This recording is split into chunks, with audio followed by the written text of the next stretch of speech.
What's up, everyone? It's your lady Amy the Seventh with another episode of Pretty Woman Speaks, and I have another pretty woman to speak with us tonight. It's Nadia Coleman. Say what's up, Nadia. Hey everyone. Nadia and I got a chance meeting each other, just passing shifts in Toledo, and I was just so inspired by her story. A little bit about Nadia. Nadia has a bachelor's degree in criminal justice and law in social thought. She also runs her own business. She's an HR. I mean, she helps other businesses achieve their goals, and then she's also this big time promoter across Michigan, Ohio, and what's the other state? I'm gonna do some stuff in Chicago. Yeah.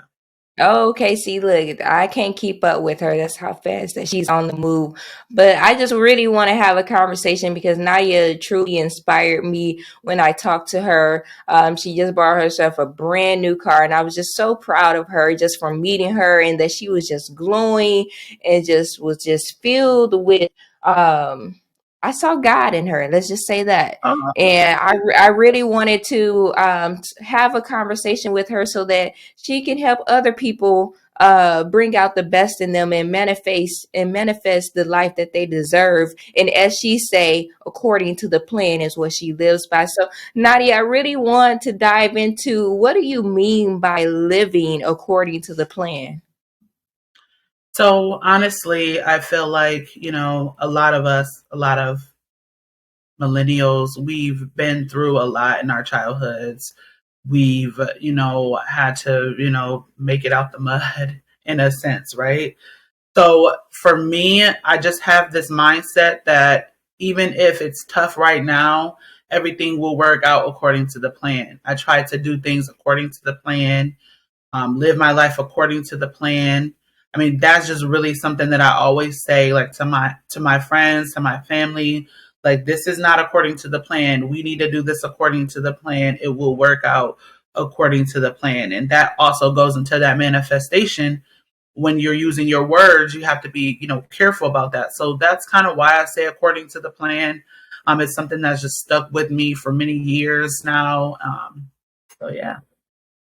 Yeah, I'm with you on according to the plan, but mine is like a little bit morphed a bit, so it's like stick to the plan. Because one Mm. of the things that my grandmother always pointed out was that when you are on your journey, there will be so many different things that could pull you off of the direction that you're focused on. But know that this is how she tells me, but know that the original plan that you had, that was the best plan. That was the correct plan for you to stick to. And so for me, I always think about how do I stick to the original plan because it is just so easy to go off and never finish what you originally started. So I'm glad that that's put out there. Another thing that really stuck out to me with what you said was just being careful with your words. We know words is pretty much it's a spell. That's why you're spelling things. You know, you can cast spells all the time, and I think it's like taboo for people to talk about how your words bind things. But I really want to go more into when you talked about manifestation in the words that you speak to yourself. What does that sound like when you're speaking to the universe and you're commanding the universe to give you your desires? Well, first, I really like how you touch based on the power of the words being like taboo. I really like how you address that because that's something like I always rebuke things. So like if someone is saying something negative, I rebuke it like where you need to rebuke that because you are, like you said, casting spells, you're talking things into your life or out of your life. And even some mindful things like I used to just say, oh man, or people will say, this isn't gonna work out or this isn't gonna work out. You're literally telling the universe that this isn't going to work out for you, and they're backing off because you're giving up. So for me, I just think that, and then also like even like not to go into like a biblical thing, but even it says in the Bible like death and life is in the power of the tongue. I feel like once I was intentional about my words, once I was intentional about the things that I said, my whole life changed. Um, Not saying that every day is perfect, not saying that I wake up and I'm just like in the best mood every single day, right? But when I wake up and I realize, like, okay, there are things that are not working out according to the plan, let me speak life into myself. This will work out. This is going to come to pass. Everything is going to work out. And then things just start working out. Have you ever noticed, like, if you've ever lost something, right? This is how I introduce speaking life into yourself. If you've ever lost something and you're like, man, I can't find my keys, I can't find my phone, or I can't find anything, and you're just like frantically looking for it, you just sit down for a minute, you're just saying, keys, where are you? Where is my phone? I need my phone, I need my keys. And then you put yourself in a sense of calmness, and then all of a sudden you're looking, you find it. That happens all the time because you're calling out those things and you're focusing your intentions on that item, that thing. That's just how manifestation for me starts and begins, if that makes sense. It makes perfect sense. I really like the analogy that you mentioned about if you looking for something and you can't find it, but you just kind of convert your thinking about if you can find things, how it would come to you once you change your thinking about it. And it reminds me of things like I'm a very lucid dreamer. Like if I'm missing things, if something is coming down the pipeline that's for me, if I dream about it first, I know that it's there. So I remember one time I lost I had a second phone and I lost it. And I dreamed I found it. And lo and behold, like maybe a week later, I found that phone. It was the same thing like when I allowed a family member to drive my car. And the way that it looked after it was in an accident, we all were like, well, especially my parents, it's like, we don't think that's drivable. And I just always was committed that the car was gonna drive again. And then like maybe a days later I dreamed that I was driving the car, and then like we put the car in the shop and they said, oh, you'll be back on the road in no time. And it's like for me, if I can see it like in my dreams, I'll put it like that, in my third eye, if I can see it there, then I know that it's eventually going to manifest itself in the reality world. And words definitely, if you commit to something, if you're dedicated to something, then the universe has no choice but to yield it to you. I'm a firm believer there. So yeah, I like how you talked about like the dreams, the prophetic visions. That's what you have. There are a few people who have those dreams. Like my mom, she has like those dreams. And sometimes I'm like, keep your dreams to yourself. Because like they're not always the best, but those prophetic dreams, those prophetic visions that you have, that's really, really, really good. I feel like for me personally, I pick up on energy. So, the word empath is like loosely threw around now. I think that a lot of people, but also a lot of people are kind of tapping into those emotions and feelings that they have. So, I really feel like I'm big on energy. So So I when can you feel an energy. Oh, go ahead. No, go ahead. So you can feel the energy. Mhm. So like if there's someone who, like, I can be around someone and feel that they're anxious and something within me wants to bring them down or wants to calm them down. I can be around someone that I can pick up that is like, I don't know how to explain it, but once I started working on my calmness, I was able to tap into external energies more. When I had like my own anxieties and when I wasn't really calm and when I had all these things that I would house inside of myself, that took away from me being able to pick up on the external energies. Once I found a way to funnel and decrease my anxiety, keep my calmness, keep a peacefulness inside of myself, now I feel like I'm able to like pick up on the external energies. Someone is really happy, excited, I can pick up on that. If someone is anxious, I can pick up on that and what I want to calm them down. If someone is like bad energy, ironically, I can even pick up on the bad energy and I'm comfortable with them myself now that I can be around all energies, but I just now know that's an energy that does not work for me. I have to maintain my internal peace and just remember not to let that energy break off onto me. So that's how I kind of distinguish the two. I think that that is such a lost art for people to one know how to distinguish energies, because there's so many energies in this world right now, especially energies that are in sheep, wolf and sheep clothing. I think people are having a hard time to distinguish people who show up as one thing and then it becomes another. It's almost like I think people don't realize that Lucifer, before he was kicked out of heaven, he was considered the most beautiful angel in heaven. So I think people need to understand that bad energy comes in the most beautiful package. It's going Mm, to be one of the most prettiest packages that you ever seen, but it is bad energy. And I mm. think that it is a lost art for people to be able to distinguish the difference, because they're wrapped up in the exterior beauty of things. And I'm really glad that you talked about how you've learned how to one tolerate more than one different energy at a time, because that's an art as well. But two, you also understood how to separate yourself from energies that do not serve you. And how did you go about building, that strength within you to one distinguish energies that are like sheep, wolf and sheep clothing, but two, separate yourself from energies that didn't mean you any good? So it's gonna sound really bizarre.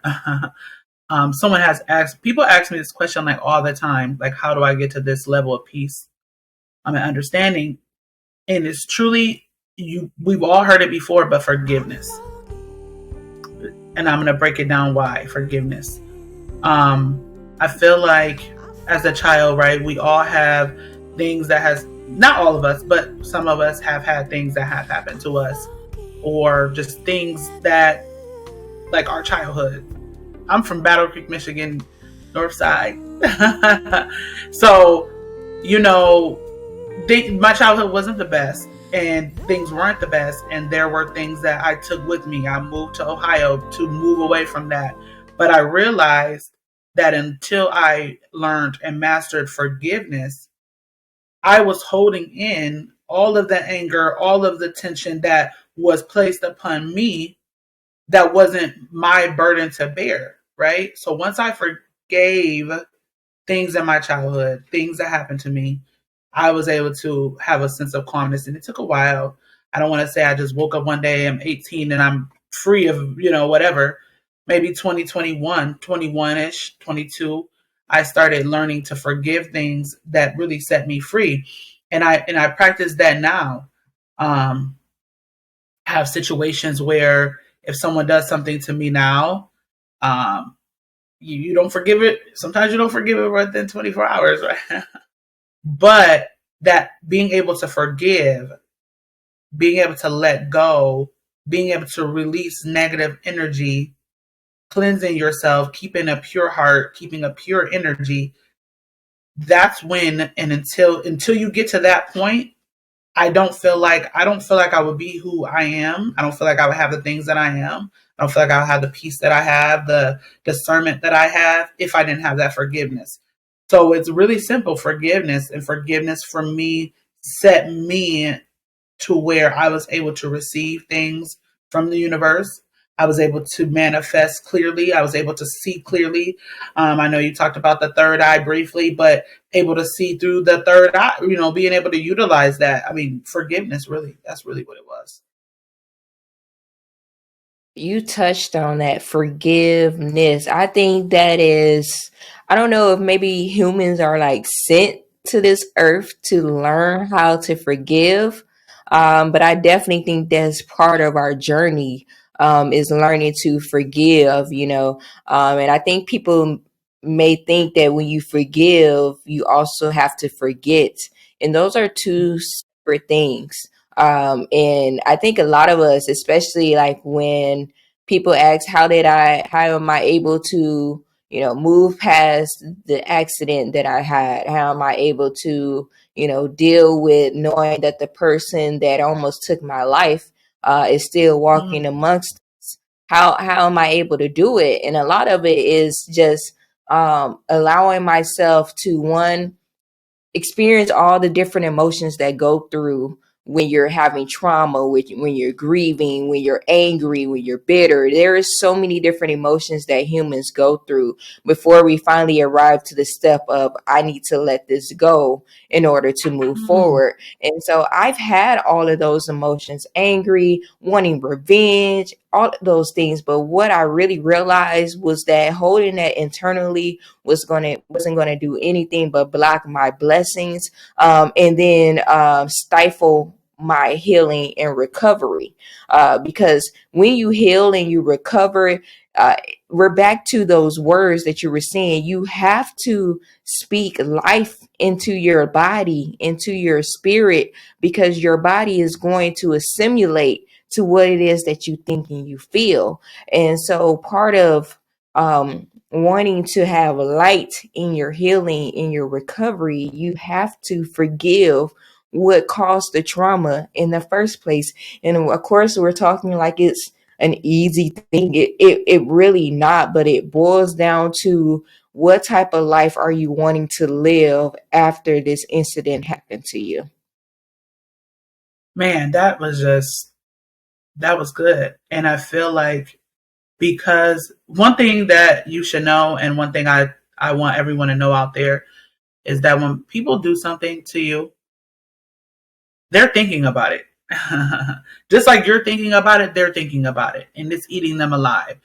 And I believe all good things come to me sevenfold. So I feel like, you were in, the accident, and they almost took your life, but at the end of it, they didn't. At the end of the day ends. My friend told me that, and the other day, and I've been saying that since. But at the end of the day ends. And that day that you were in the accident, that day ended. You were able to wake up a new day. There were challenges. There were things that you went through, things that you had to overcome, and you overcame those things. And now goodness is on the way because you overcame those things. You didn't harbor, the pain, the anger within yourself. You were able to release them. And that person that's out there, they are living with that. Even if they don't think that they're living with that, they're living with that. And I think the universe sometimes will remind people that these are things that you've done. When I've forgiven people and I've come to them and have had conversations with them, it's situations where they've been crying like, I'm so sorry. It's been on my heart. It's been in my mind. It's been, in my heart. And those things aren't in my heart anymore, but it's in their heart. And that's something that they have to deal with. So I really like how you broke that down. And I'm happy for you that you were able to find that peace within yourself. Yes, girl. It's nothing is as it seems. I could preach until my face turns blue, that you just never know what someone's carrying. You never know what someone's holding. So at the end of the day, be a better person. Because Mm-hmm. you don't know. And you don't want what you're saying, your thoughts, your actions, to be the straw that breaks someone else's backs. Just um the world is just an interesting place.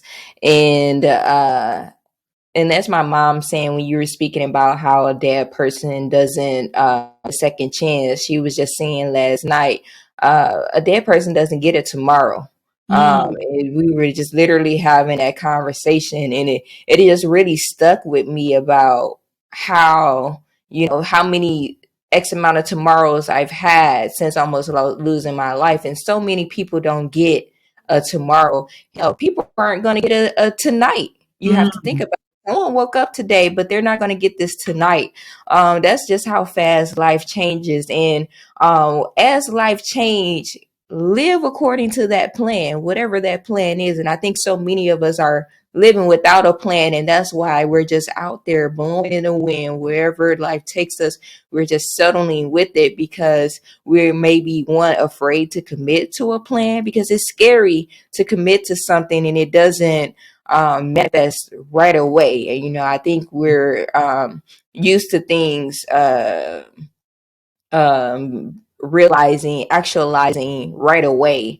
And dreams don't work like that. Unless you're born with the silver spoon, your dreams don't work like, oh, I thought of it today, I dream of it today, is here tomorrow. No, there's going to be a process that God is going to take you through to prepare you for what it is that you say you want, because there's so many of us that arrives to what it is that we want, and then we fumbled it because we didn't learn the lessons in the seasons that we're supposed to prepare us for it. Wow, the season. I really like that. And that goes into like just everything you were just saying about the timing, the season, being ready, being prepared for it, being patient, not having it come tomorrow. Those are the things and the core values of manifestation for me. So, for example, you say you put out what you want to the universe. You work for it. You can't just I want $1 million and I'm not working for it. Or I want a car and I don't work for it. You have to work for it. And then when you're uncomfortable, or if you want to do something, when you're uncomfortable in a situation, or when everything aligns right for that to happen, boom, that's when it comes. Boom, that's when manifestation comes. Even like with my car, like you had brought up my car, I was just like, man, I really want, that was some of my goals. Like I watched a Steve Harvey episode or clip, and he was like, write down 300 things in the beginning of the year that you want to do, and then see how it works. Second reason people don't have what they want, I'm gonna be through with you. They don't have it written down. This is a very, very important piece to success. It's a principle of success. Every wealthy person knows this. I don't know nobody wealthy don't have a vision board. I don't know nobody wealthy don't have their stuff written on a piece of paper. I don't know nobody. I know a lot of people doing good. We have discussed it at great lengths. They've showed me some of their vision boards that where I had to go back and change mine. I went, whoa, whoa, whoa. But you gotta have a vision board, it's gotta be written down. You know why? Because that's a scripture too. Habakkuk 2:2. Go, I know where this one at. Habakkuk 2:2. Go home and read that one. It says, write the vision and make it plain, so that he who reads it will run to it. And even though it tarry, that means take a long time, wait for it, for surely it will come at an appointed time. Man, I'm telling you real now. What I'm telling you works. This ain't no magic trick. If you up your ass and you write everything you want from God on a piece of paper, now here's the exercise I want you to do. This gonna trip you out. Write everything you want from God on a piece of paper. Be as detailed as you can. Write it down. The object for you is to write down 300 things, because I know 300 things that you could use. It's gonna be hard for you. When you get to number 75, you're gonna get stuck, because your mind isn't conditioned to think way out there. So you're gonna try to stay in your little list. But I want you to just open up your imagination. If you could have anything you wanted, put it on a piece of paper. Anything. How many cars? What kind of car? What color? Where you want your next house to be? Do you want a summer home? Where you want to travel to? How much you want in the bank? How much would you like to have to retire? What you want to leave for your grandkids? How much would you like to give all your siblings? Would you like to one day walk in there and just give all your family a check? Put everything you want on a piece of paper. Do not stop until you have 300 things. It's gonna take you a while. I'm telling you, when you get to 75, your brain gonna lock up. But keep writing it down. But every morning, read your list. I don't want you watching TV at night. I want you to read your list, unless it's Family Feud. Other than that, No, but seriously, take 5 minutes and read your list every night, every morning.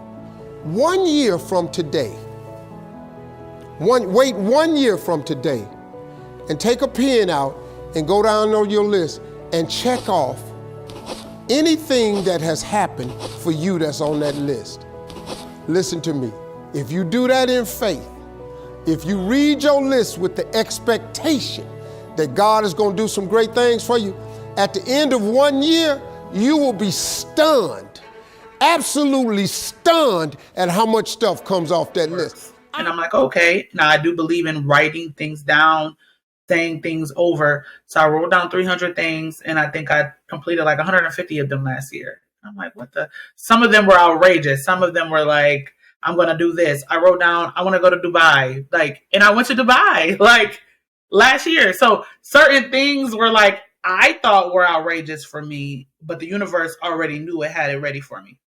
So for example, with my car, I had wrote down, I want a Mercedes Benz this year, I wrote it down, but I didn't know when the time was coming. This wasn't something that I really, truly, I want a Mercedes. Who doesn't want a Mercedes? I want a Mercedes. And then I'm on these links, and Mercedes just kept coming up. The phone listens to you. It just kept coming up. So I got a pre-approval, and I had got this offer for the car, and, my credit, everything was fine. I'm like, no, I'm just going to wait. And then my Equinox was just having issues. And I'm like, no, I'm going to fix that. I was blocking my own blessing because I was trying to reject the idea that was the time for me. I was rejecting what the universe and what God already had for me. I was trying to reject that when it was already there. So I just woke up one day and I said, I'm going to go get the car. And I went to the lot, went to BMW Toledo, and I got it. And it wasn't because it was the time. And the universe was telling me, this is the time, this is the time, this is the time. You worked for it, you did this, this is the time. And that's how timing works. That's how manifestation works. So I really like how you talked about timing, the space. I really like how you talked about that. Speaking of timing, this is Nadia and I's Jesus year. I was so excited when I was talking to her, and I found out that our birthdays are a week apart. We grew up in the same area. You might as well say Southwest Michigan. She's Battle Creek. I'm Benton Harbor, 269 area code. Mm-hmm. So, I never believe that you meet people by coincidence. I always think who you meet is by design. And as we talk about celebrating during this Black History Month, I love to spotlight someone like Nadia because she is a living dream of our ancestors. Someone who says it, sees it, speaks it, and achieves it. These are the things that our ancestors will want for us. And Nadia, as we're going through Black History Month, tell me, how do you see yourself fitting into the umbrella of Black excellence? Okay. Wow, that's a tough one. So for me, even with all my accolades, I feel like the best thing for me is to show up as a person that when I'm around somebody, that they feel comfortable around me. And I feel like that's Black excellence. I feel like true, going to University of Toledo, going to law school, getting certificates from Harvard, things like that. Those are good things, and I'm proud of myself for those things, but just showing up as a person that people feel comfortable around. I feel like that's my biggest flex, right? It's tough, especially being a Black woman. A lot of Black women, some of us who have Latino heritage as well, being in this world where we kind of get overlooked a lot is just really critical for me. I think that as I'm getting older, I feel like the universe is bringing me to people who are excelling in different ways, whether it's in education, whether it's on social media, whether it's just, being the best mother they can be. I don't have children, but just even the women who have kids, just being the best mother they can be, being the best community advocates that they can be. I mean, it's just making me so proud to be a Black woman, to see Black women thriving. Like, I just love to see Black women doing so good. Like, I'm like, you go, girl. Like, that's my thing. So Black History Month is like a good month, and I'm glad we're doing this during this month. It's a good month. This is a good time. This is a good year. This is our Jesus year. I feel like everything. I mean, it's just so ironic. I mean, but it's no ironies, because I've met people and I'm just like, man, I've met a person. I'm like, I met a girl. We had the same birthday. She's just like me. She does like social media now, and I just really like her energy too. So it's just crazy how the universe brings you people, right? It does. It does. It's almost like how when you were saying you wanted the Mercedes Benz and then the ads were popping up, but I would take it a step further. I remember when I wanted those brand new Broncos, when OJ was driving down the highway in the car, but now they revamped it now so that the brand new Broncos where you could take the top off.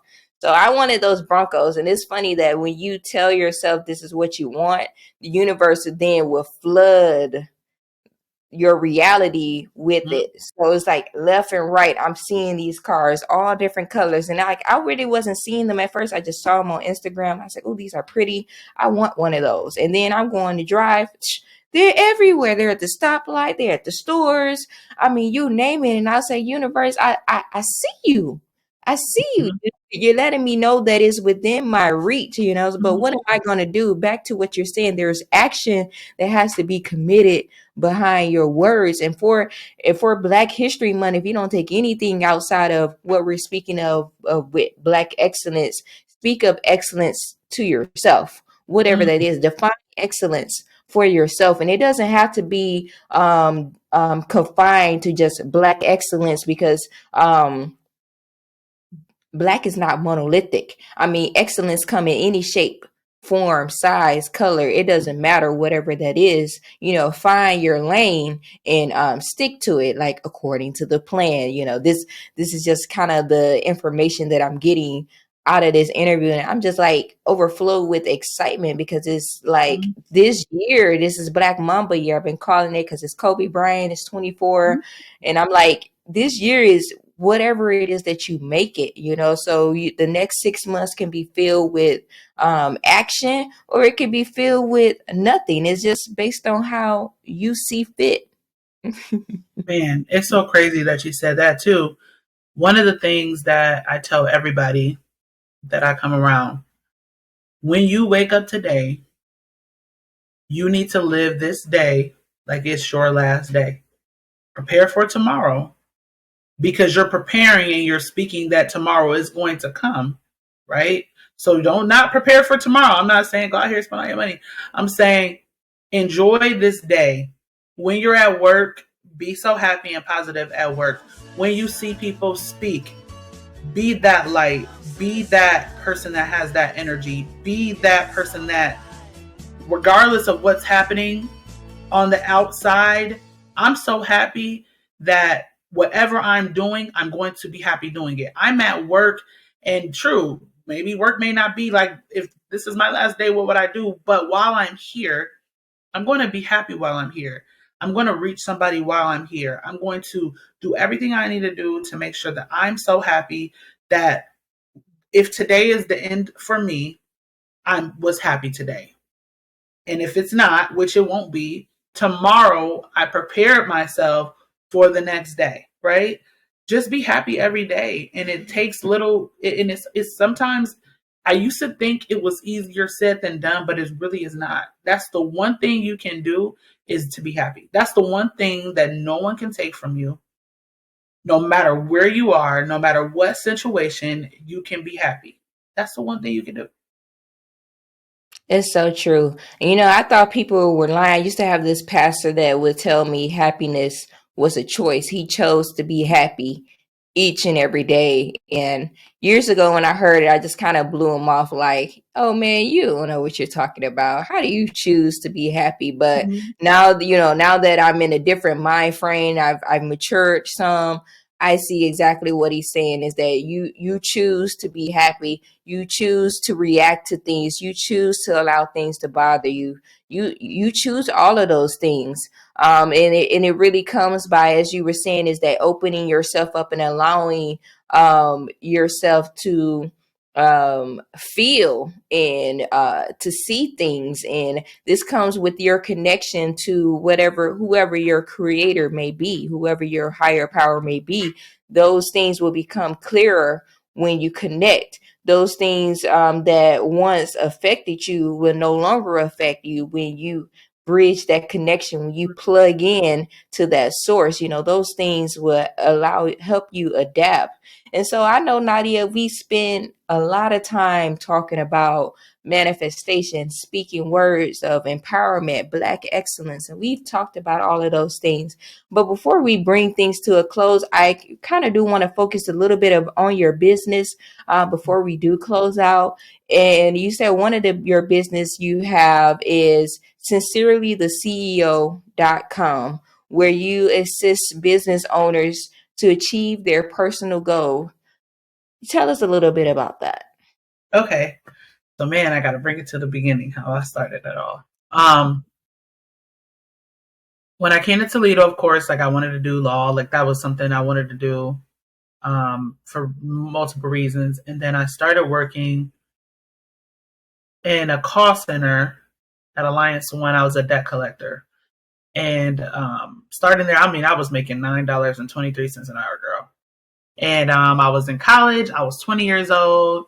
And then I ended up getting in there and realizing, okay, I can be this way. I can do these things. So I ended up staying there for 5.5 years, not in that role.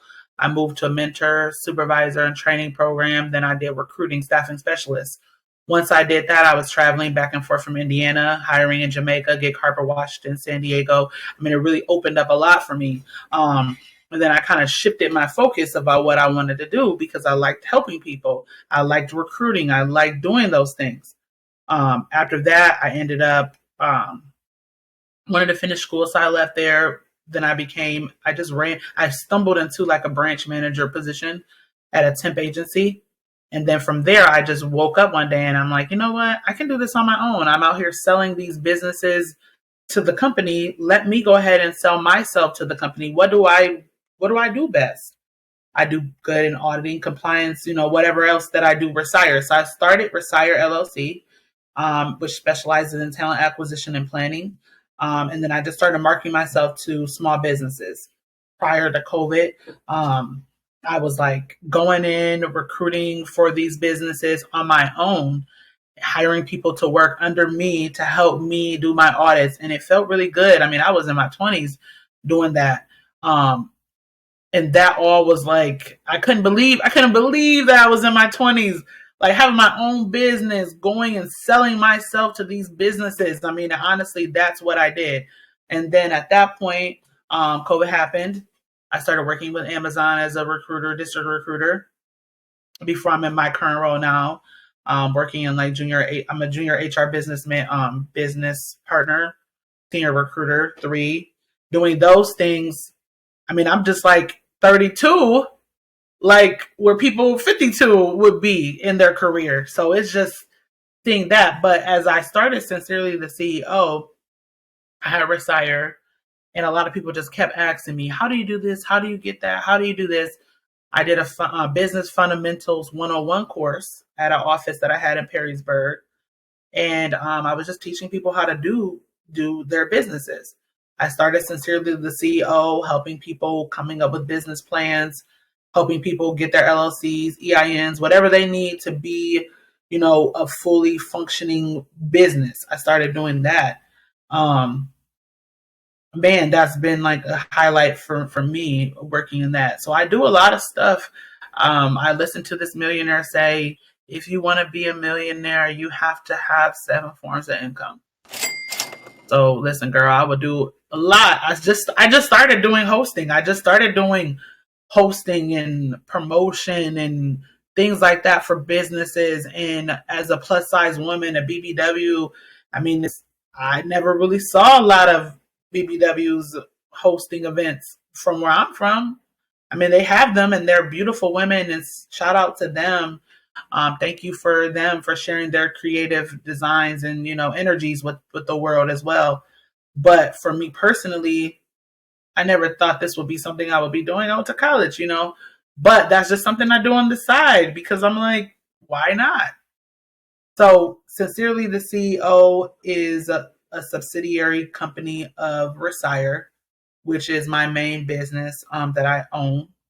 And I do that in conjunction to the senior recruiting positions that I have as well. So I do a whole lot of different things, and that goes back into the manifestation and working according to the plan. You have to show the universe why you deserve these things. Are you going to wake up and say, hello, world, give these things to me? Or are you going to get out here and research and figure out how to get those things? You got to do the work too. You definitely have to slow walk it down. It's a slow walk out here. It's definitely. And if you all don't know, she is dubbed your favorite BBW. Okay. So just so y'all know, so if there are any BBWs out there that are looking for confidence, direction, inspiration, she is definitely your girl for that. Even I'm not a BBW, even I'm inspired. So like, we're not going to limit her to just who she inspires, because she inspires anyone that's willing to listen, that has a heart for her. And from the very beginning, from me meeting you, I was like, God is definitely all over her. And as I assimilate into Toledo and really get to know the community and be of service in the community, she's like one of the first people that I'm really getting a chance to meet. And I don't meet people by chance. And I was telling my mom, I was like, that's exactly what I'm looking for when I talk about being a part of a group that's on its way. This is the group that I'm talking about. You have to surround yourself with people who have more than you, or people who are on their way with you, in order for you to be on your way as well. And so I'm excited and grateful and thankful to have met someone like you. And I can't wait to go to one of your parties that you promote. Yes. He's in the Detroit area at times too. So I'm looking forward to stepping on the scene with her and taking over this year, because this year is 91. Okay, this is our year to make things happen. So before we wrap up, Nadia, is there anything else you would like to say? Shout out your Instagram, where they can learn more about you, or if they want to sign up for some of your services. Yeah, absolutely. Follow me at Nadia Meunier on Instagram. That's Nadia Meunier. Also, you were talking about like women empowerment. There is a women empowerment event in Battle Creek. I'm in a group called the Boss Friends Forever. So one of my boss friends, Nita Satina, she has a building. She needs to come on here as well. The boss friends, we need to come here as well. There's a good group of women, wonderful women, good women that don't gatekeep, that build you up, all the time. There's an event that I'm going to be posting on my Instagram, 3/8. You can come with me, girl. So Yes, it's in I'll Battle Creek, pull up. Michigan.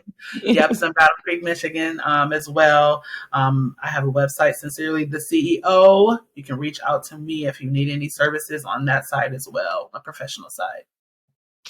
Well, y'all, this is another episode of Pretty Woman Speaks. I am Amy the Seventh. We have the pleasure of listening to the Nadia Coleman, aka your favorite BBW.